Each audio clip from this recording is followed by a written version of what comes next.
Read the safety data sheet completely before use. Make sure surface is dry and free from soils, waxes, sealers, and/or coatings.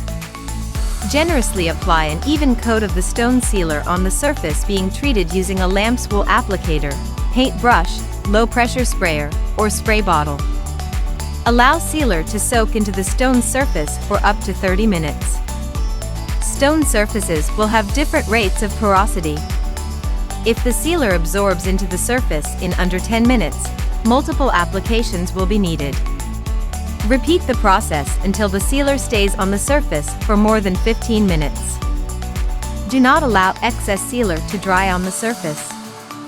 After the stone sealer has remained wet on the stone surface for approximately 20 minutes, you must remove all sealer and residue from the surface with a dry cloth or towel.